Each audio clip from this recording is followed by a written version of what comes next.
purpose is why you exist. It's your reason for being. And then mission is what you do. Strategy is how you do it. Vision is where you're going. You need all of those pieces, but purpose is the foundational part. Can I get you to say that again? I will say that may be the best explanation. I've interviewed hundreds of people, and you just dropped some liquid gold there. It's like culturally we have glorified busy. The threat of busy is we become so distracted from the things that are actually the most important. The life that we live is the legacy that we leave. Well, the top of the morning to you, and welcome to It's a Good Life. I'm your host, Brian Buffini, and today we have a very special guest. Her name is Elizabeth Dixon. Elizabeth's an author and an entrepreneur.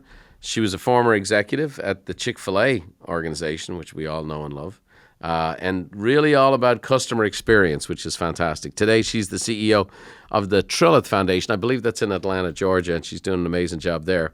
And she has a book called A Guide to Knowing and Living Your Reason for Being, which is the raison d'etre that the French would call. And we're really excited. Elizabeth is also going to be one of our keynote speakers at our leadership conference here this September at San Diego in the Bayfront Hilton. So we're really excited to see her in person. I'm delighted to have her here today.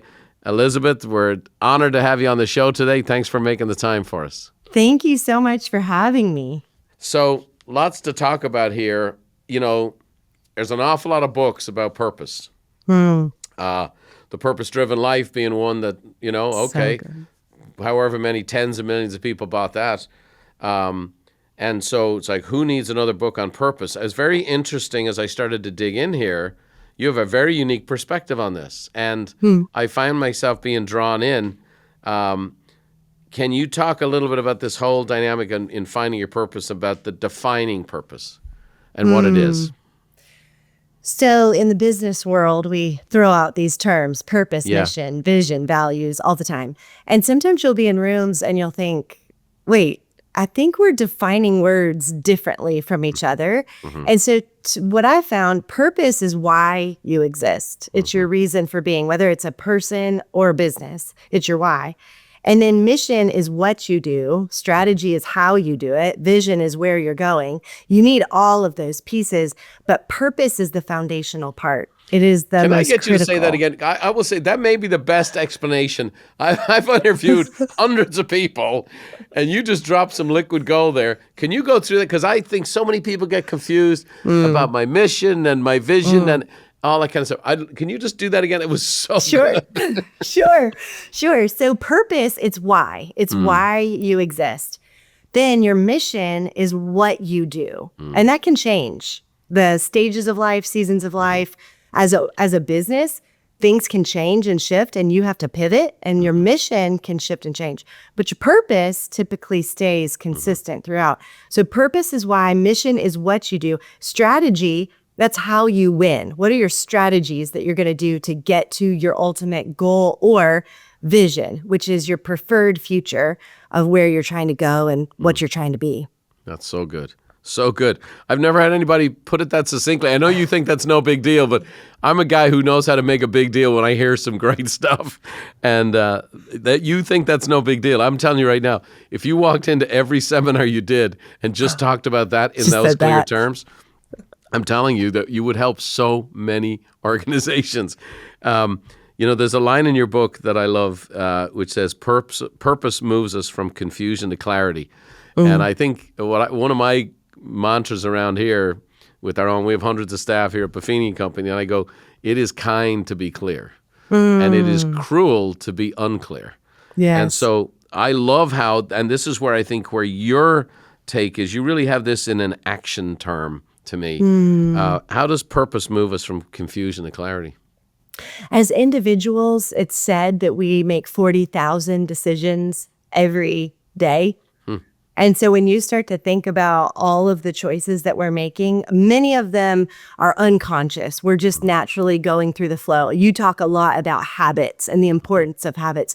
The more decisions that we put into that habit bucket, we're making great choices without having to consciously debate them. Right. But when we think about our life as individuals, that many decisions coming our way, if we don't have a foundation, the foundation that we build on, it determines the strength that we live from. If we don't have a firm and strong foundation, then we don't have a good filter in which we're making choices. It works the same for businesses. I was just talking with one of my good friends. He has a 25-year-old business, just sold it this last year. And I asked him about the decades of his business. And he said, for the first 10 years, we were rudderless. We were a rowboat in the ocean, and the wind and the waves would change our direction. Oh, there's a client. Yes, we can do that. Yes, Right. yes. But then suddenly it shifted for him of we don't want to just chase success. We want to chase purpose.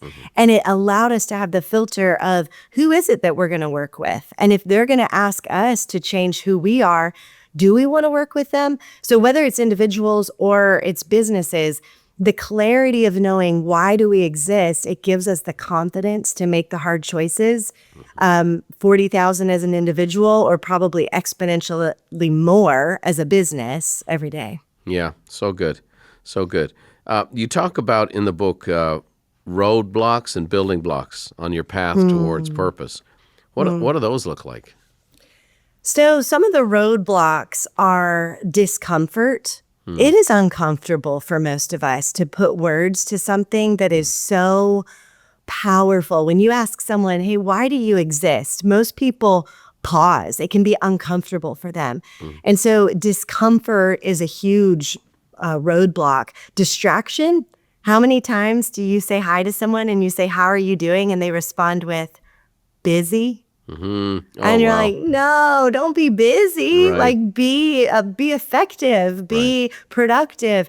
I think we get so distracted in our life with so much going on that we don't really focus on the things that matter most.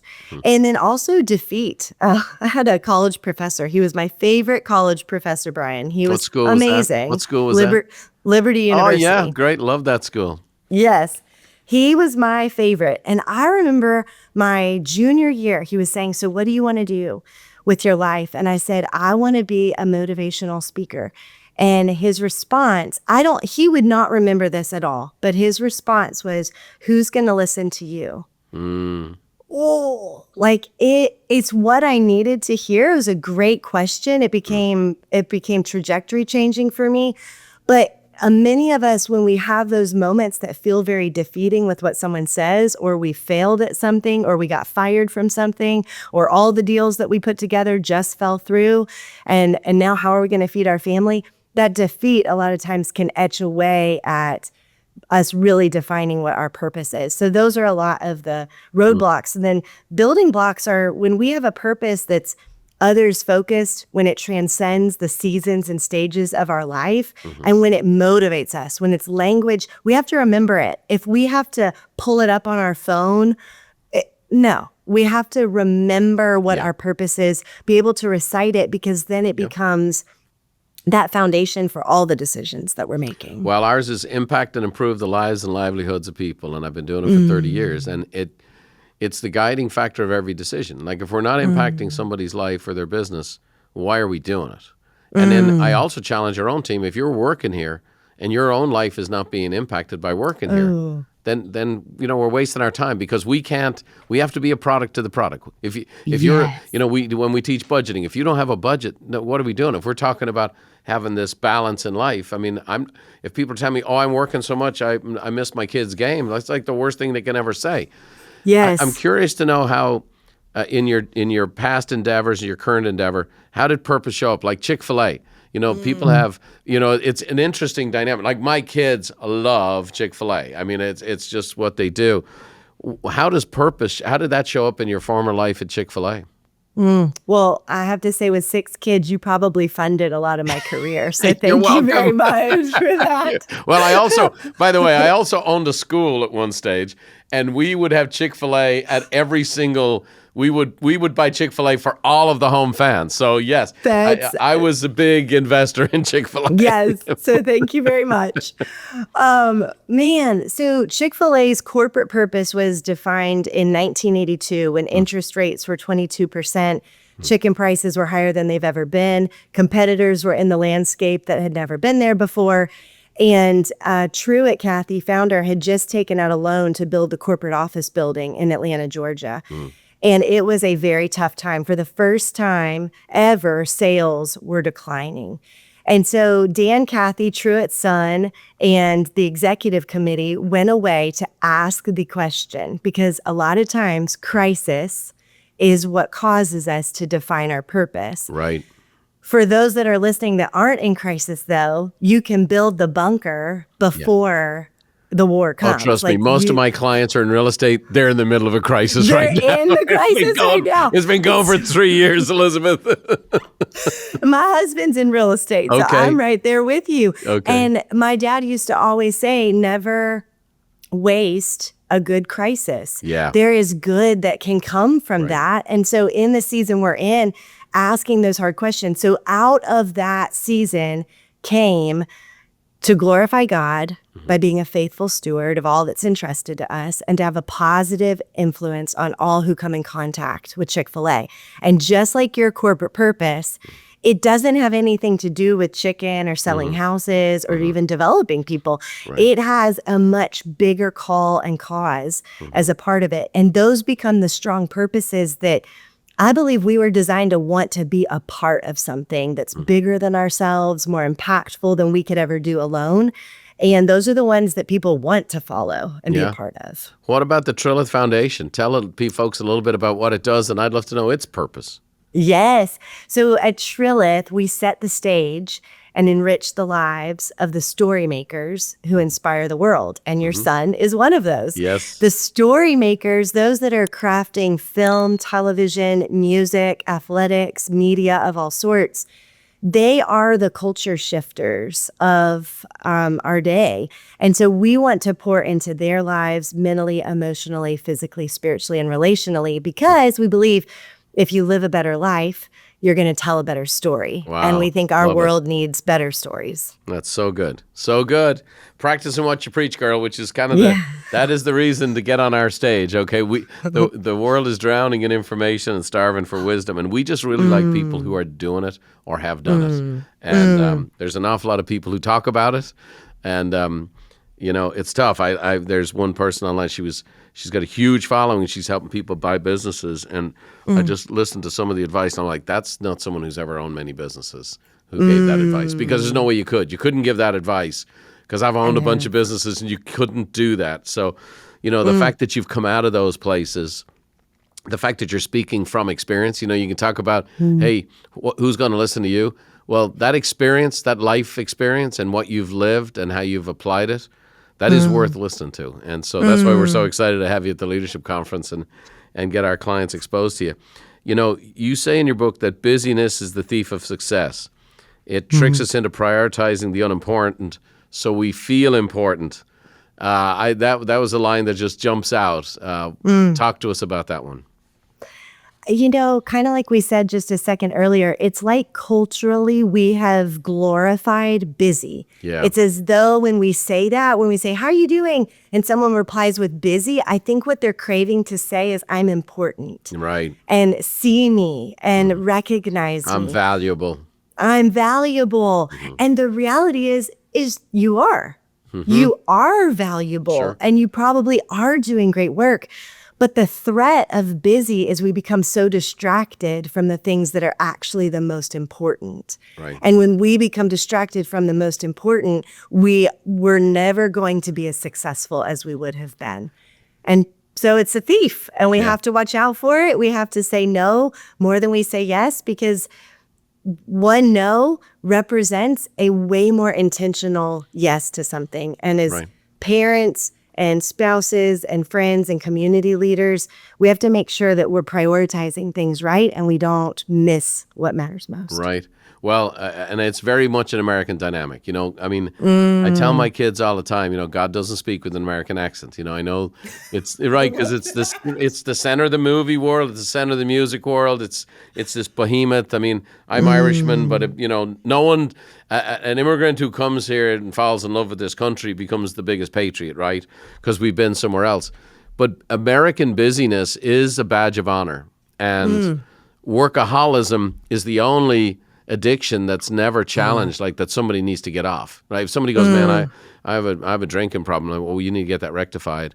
And I have a drug problem. I have this. I'm watching stuff I shouldn't be watching. Oh, you need to get that squared away. I have a gambling problem. When somebody says I'm a workaholic, it's not that they're honored, but it's like, yeah, okay. Yeah. And there's allowed. great stories. The Europeans do cartoons, right? Which is like, the Italian will say, yes, I'm getting my nails clipped, so I'm taking the next 7 days off. I'm going to clip my nails. I'm going to take 7 days off, and all my emails I'll respond. And then they have a picture of an American in the operating room say, hey, I'm getting my appendix taken out. I'll be returning calls today after 3, It's And true. so, but, I mean, it's not far off. I mean, it's part of what makes us great, but it's also an Achilles, right? And I suffer from it. Here's one of the reasons I suffer from it. I love to work. I haven't needed to work for a long time. I'm working more now than I ever did. I love it. Yes. I do enjoy it. It gives you that sense of purpose, right? It can give you a sense of it, but it can also block you out from your purpose. And so Yes. I just think it's a great dynamic. I think, again, that statement you said, it tricks us into prioritizing the unimportant. Yes. And that's, Yes. and that's the only way. Then at the same time, you got to have balance, because you're going to have this balance. You're going to have this fight between, people ask always about, like, I've married to the love of my life for 35 years. We have 6 kids and a bunch of grandkids, and life is good. And we've lived this great life with our kids. We homeschooled our kids. Our kids have all turned out to be kind of extraordinary people with their own extraordinary success. And people are always asking for it. And I go, well, at the end of the day, the priority was there. That Yes. was where it showed up in my schedule. It showed up in my checkbook. I bought a jet because I was on the road all the time. And I said, well, I'm going to be home. I'm speaking in Houston.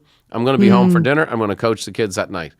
And so those kinds of things. But I think the busyness often creates the regret that comes from when you live outside of your purpose.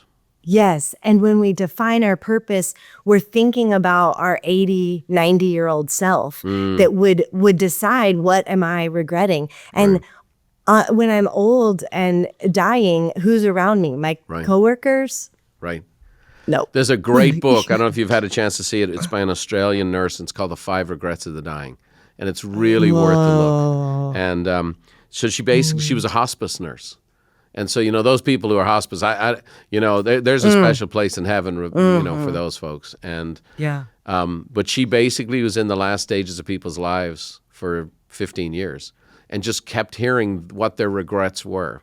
And it was interesting. It's just a cool book, but I think there wasn't a lot of, I wish I'd spent more time with the office, or I wish I was busier, right? Yes, right. It was actually this. The very first regret of the dying is, I wish I'd lived a life that was more true to myself. And that is the promotion for your book, The Strength of Purpose, right? That's really what it is.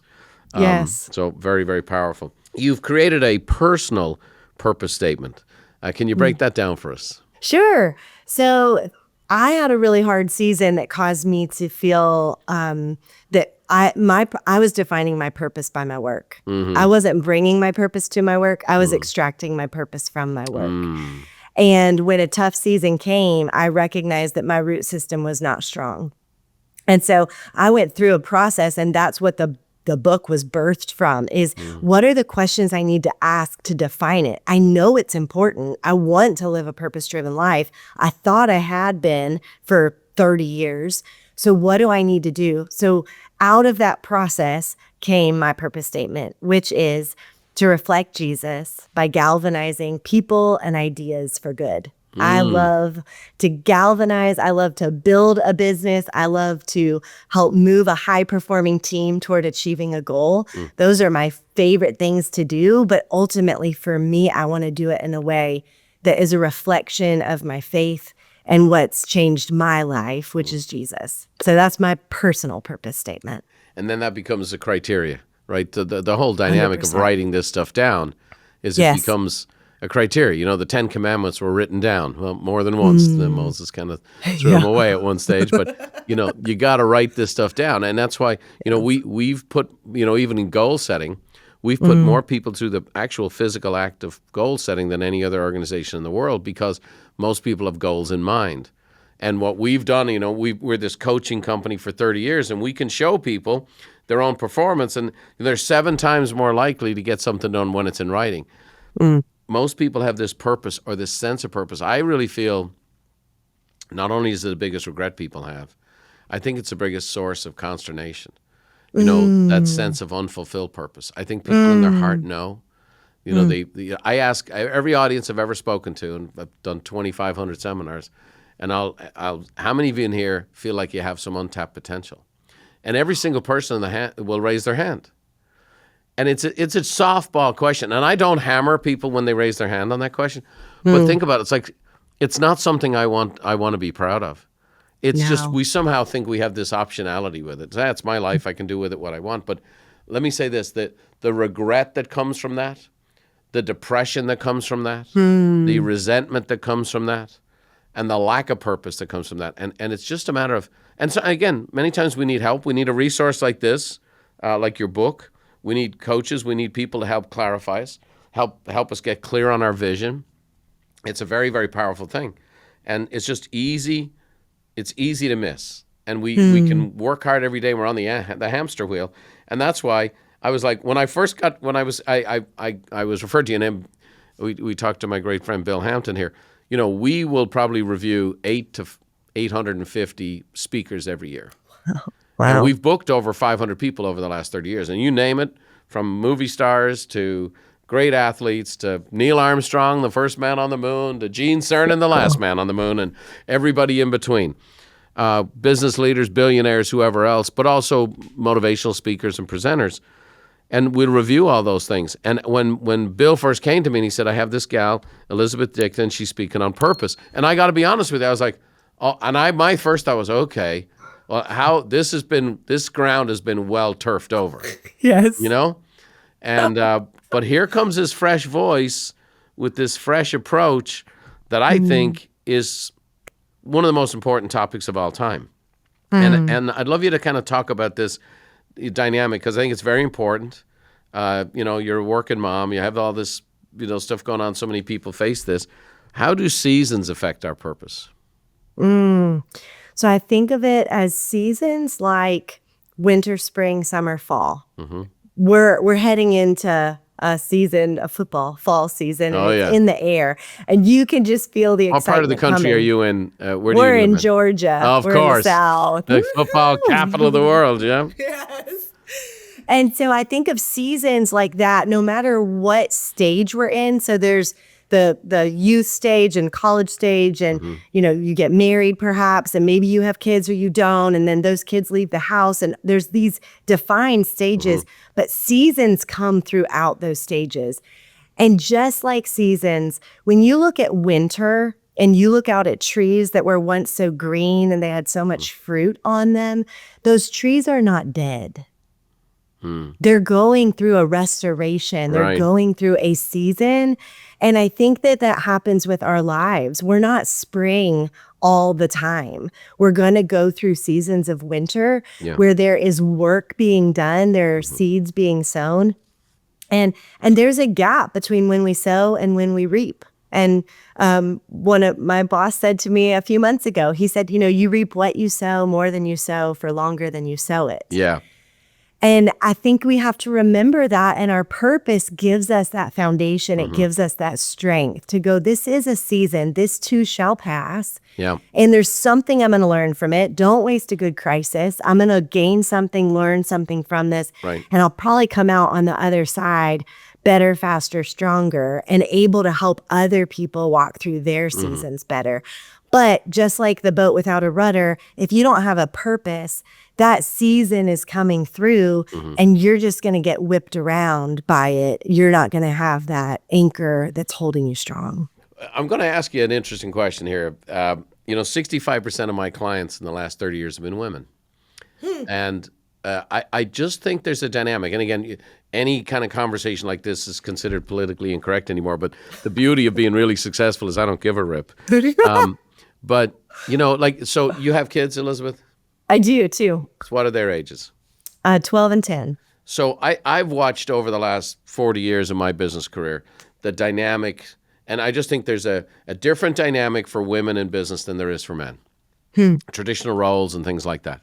And I see a level of pressure on women that is different than men. Men have their own pressures for sure. But I think 40 years ago, like the real estate business was transformed in 1973 to 1975 because all of a sudden it transformed as an industry because 2/3 of the people who joined the industry during that time were women. And so it totally changed the makeup of the industry forever. And then I see, like for years, like we would have clients we would coach who would feel this tremendous sense of guilt because their mom had been the Betty Crocker, stay at home, baked her own bread, had 4 different recipes for cherry pie or whatever. And now we have this businesswoman that we're coaching who feels like I'm letting down the Betty Crocker image of my mom. Yep. I'm doing a great job with my customers. I'm growing my business, but I feel guilty. I'm not taking the, I'm not doing the laundry the way. I'm not going to the farmer's market to pick up the strawberries. My kids ate pizza last night. Oh my gosh, if my mother ever found out, right? And then there was another dynamic where I've seen women, and again, just these are all stereotypes, but I would see women who felt like they would wear the business suit to work. They had to compete like a guy and act like a guy and talk like a guy. And I've always just wanted to celebrate, women who could be fully feminine, embrace it all, understand there's stresses all around us, right? So, we have these stereotypical pieces. You have the competition in the marketplace. I just love your perspective because, you've got this fresh perspective on life. You're married. You got kids. You've been at the top level of a giant company like Chick-fil-A. You're a CEO today of a very, very significant foundation. How do you handle this? How do you handle this role? And I know it's not in the book, forgive me, but I'm curious. I think you'd help so many people. How do you approach it? I don't know if any of those stereotypes have affected you at all. Yes, and I have 3 mentors. I'm going to give you 3 mentors worth of advice in one little chunk. Great. And it happened for me. My son, who's now 12, was about a year old, and I was leaving work, driving down the interstate on 85 South, bawling, crying. And I called my mentor, Elaine, and I said, I'm screwing up my family. I shouldn't be working. Right. She let me get all of my emotion out. And then when I finally stopped, she said, honey, your system broke. And I said, what? And she said, did you feel this way yesterday? And I was sobbing. I said, no. She said, right, your system broke. And throughout the next decades of your life, you're going to have a system that speaks to habits that you talk about. You're going to have a way that you're doing life, and it is going to set you up for success. There's something about your system that just broke. Then I talked to another mentor of mine, Elaine, and she said, honey, I want you to make a little pie chart. Everyone gets 24 hours. You get to decide how you spend them. How much time, big rocks, the glass balls, you don't want to shatter those puppies. How much time do you want to spend with your kids? And when is that happening within the day? And how might you work your job around that? And then the third mentor said, anything that doesn't bring you emotional compensation, joy, outsource it if you can afford it. And it opened up, okay, so maybe I don't need to be Betty Crocker, but I could hire Betty Crocker. Yep. And so I'm like, I get no joy out of doing laundry, but when my babies were babies, I loved blending their baby food and pureeing sweet potatoes. I loved it. I'm one of those crazy sourdough people now, even though like I'll wake up at the crack of dawn and make sourdough because I love it. But I don't fold laundry. I don't clean the house. I don't do much grocery shopping. I don't do most of the cooking. Like those are things that I actually want to pay somebody so I can be with my kids. I don't pay people to be with my kids. I pay people to do everything else so I can be with my kids. Brilliant. And Brilliant. those Such a great 3 answer. pieces, that it helped me a lot. And it doesn't work for everyone. No, it's so good. Hey, look, I love it. I mean, we've been coaching people for decades. One of my favorite stories of all time is we had this lady that had been in the business for years. She starts in the coaching and she just balloons up. Like she tripled her business. She'd been in the business 20 years and her first year in coaching, boom, tripled her business. Well, at the end of that first year, the coach starts noticing all this self-sabotaging type behavior. So now she goes down into this kind of she went into a valley. She was still doing better than she was before, but not off the peak. She's asking her what's going on. And again, she was raised by one of these Betty Crocker moms, who, by the way, made her feel guilty, about working outside the home, about, and she would pass the comments, it's like, oh, I was at your fridge and all that stuff was expired. And, this and that, I noticed your drapes are not too clean or whatever. So the coach encouraged me, said, look, I see this because I feel like I'm letting my family down, but when I'm at home doing that stuff, I feel like I'm letting my clients down. So she said, well, how about this? What are the things you hate to do that need to get done? She goes, what's the worst day? And, talk about when is it broke? She goes, Wednesday. All the kids are home. There's a school with sports. Wednesday, the laundry's overflowing. Everything's backed up. The stuff I cooked on the weekend's gone. She goes, how about we hire somebody for Wednesday? And I'm telling you, it was like an intervention. And she hired this gal to come in, do the cleaning, and cook on Wednesdays. The next thing is she starts having her on Friday. Now it was like, oh my gosh, don't ever let my mom know. And then she also felt like, oh, my husband is going to be so disappointed, whatever else. And then the husband starts asking, hey, it's really great when she's here, just so you know, like the house is clean. And so here's the thing. She ended up 5Xing her business by hiring somebody to do these basic things. But the truth was, it wasn't the practical things that made sense to that. It was the emotional identity with that and carrying that baggage. And I just think that you got a great, again, it's in a purpose way. Like, you're not outsourcing anything that brings you joy.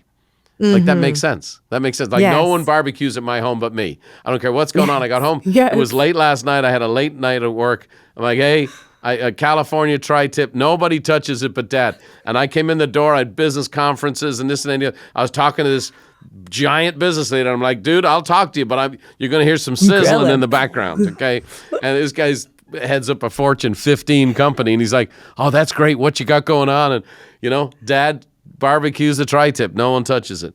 And so, but I think that's a great principle. Again, purpose-driven there. Here's the thing. I think you just helped out a bunch of folks. So thanks for letting me ask that question. Yeah. Let me ask you this. It's do this last question here is, how does success connect to our purpose ultimately? The purpose becomes the legacy. The life that we live is the legacy that we leave. And so that's that whole piece we talked about of having that reflective view on our life. What do we want to be true? I mean, I imagine myself at 80 and I'm going to be so spunky and I'm going to wear bright red lipstick and I'm going to say things and not care what people think and all this. And that girl, when you talk to her, she is going to want to hear the stories. She's going to want to hear where you went for it. She's going to want to hear, no, don't tell me about that guilt stuff. Don't tell me about where you tried to prove stuff. Tell me where you were authentically you and you went for it. You tried. I don't care if you failed. That just means you learned. But you actually lived a life full of purpose. And I think that's why it matters for us today, because that becomes that meaning that we can live an average Thursday with, that the life that I'm living is going to be the legacy that I'm leaving. And all of that comes down to this piece of purpose. And that is so true. I'm living that right now. In fact, I've really, we've created our kids, we've really championed them to be individuals and do their own thing. They're all gifted. I have a military kid. I have an Olympic dressage rider, a horse rider. We got all across the board. But I've had two of my kids join me in the business here recently.